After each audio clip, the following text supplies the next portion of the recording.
महेश्वर का ब्रह्मा और विष्णु को अपने निष्कल और सकल स्वरूप का परिचय देते हुए लिंग पूजन का महत्व। तो नंदीश्वर जी कहते हैं, तदंतर वे दोनों ब्रह्मा और विष्णु भगवान शंकर को प्रणाम करके दोनों हाथ जोड़ उनके दाएं बाएं भाग में चुपचाप खड़े हो गए। फिर उन्होंने वहां साक्षात प्रकट पूजनीय महादेव जी को श्रेष्ठ आसन पर स्थापित करके पवित्र पुरुष वस्तुओं द्वारा उनका पूजन किया।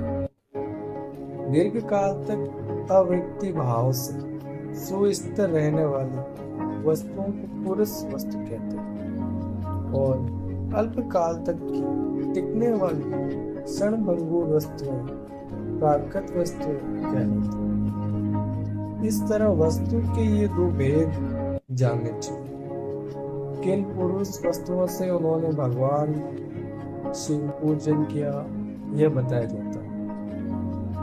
हार, नुपुर, केयूर, किरीट, मणिमय, कुंडल, योगपवीत, पुत्री वस्त्र, पुष्पमाला, रेशमी वस्त्र, हार मुद्रिका, पुष्प, तांबुल, कपूर, चंदन एवं अंगुरका का अनुलेप, धूप, द्वीप, श्वेत छत्र, व्यंजन, ध्वजा, चवर तथा अन्य न्याय दिव्य उपहारों द्वारा जिनका वैभव वाणी और मन की पहुंच से परे था, जो केवल पशुपति यानी परमात्मा के ही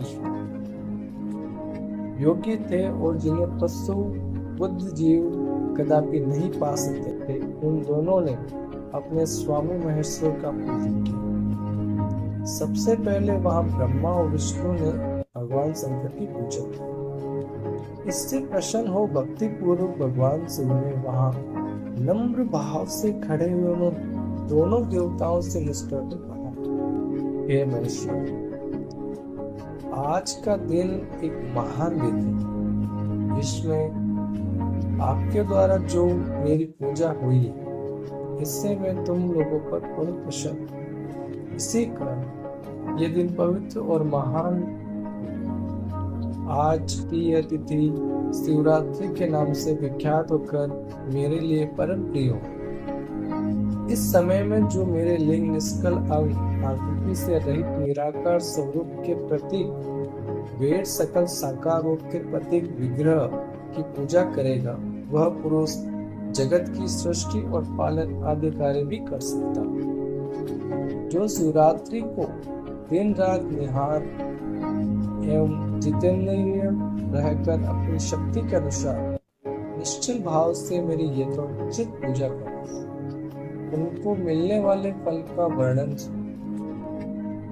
एक वर्ष तक निरंतर मेरी पूजा करने पर जो फल मिलता है, वह सारा फल केवल शिवरात्रि को मेरा पूजन करने से मनुष्य तत्काल प्राप्त कर लेता है। जैसे पूर्ण चंद्रमा का उदय समुद्र की वृद्धि का अवसर है, उसी प्रकार यह शिवरात्रि तिथि मेरे धर्म की वृद्धि का समय है। इस तिथि में मेरी स्थापना आदि का मंगलमय उत्सव होना चाहिए। पहले मैं जब ज्योतिर्लिंग में स्तंभ रूप से प्रकट हुआ था, वह समय मार्गशीर्ष मास में आद्र नक्षत्र से युक्त पूर्णमासी या प्रतिपदा है। जो पुरुष मार्गशीर्ष मास में आद्र नक्षत्र होने पर पार्वती सहित मेरा दर्शन करता है अथवा मेरी मूर्ति या लिंग की झांकी करता है, वह मेरे लिए कार्तिकेय के भी अधिक प्रिय है। इस शुभ दिन को मेरे दर्शन मात्र से पूरा फल प्राप्त होता है। यदि दर्शन के साथ साथ मेरा पूजन भी किया जाए तो इतना अधिक फल प्राप्त होता है कि उसका वाणी द्वारा वर्णन नहीं हो सकता है।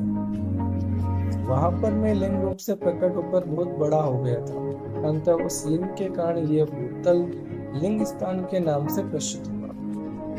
जगत के लोग इसका दर्शन और पूजन कर सके, इसके लिए अनादि और अनंत ज्योति स्तंभ अथवा ज्योतिर्मय लिंग अत्यंत छोटा हो जाएगा। ये लिंग सब प्रकार के भोग सुलभ कराने वाला तथा भोग और मोक्ष का एकमात्र साधन है। इसका दर्शन, स्मरण और ध्यान किया जाए तो यह प्राणियों को जन्म और मृत्यु के कष्ट से छुड़ाने वाला है। अग्नि के पहाड़ जैसा हूँ जो ये शिवलिंग यहाँ प्रकट हुआ है, इसके कारण ये स्थान अरुणाचल नाम से प्रसिद्ध है। यहाँ अनेक प्रकार के बड़े बड़े तीर्थ प्रकट हुए। इस स्थान में निवास करने या मरने से जीवों का मोक्ष तक हो जाए। मेरे दो रूप हैं, सकल और निष्कल।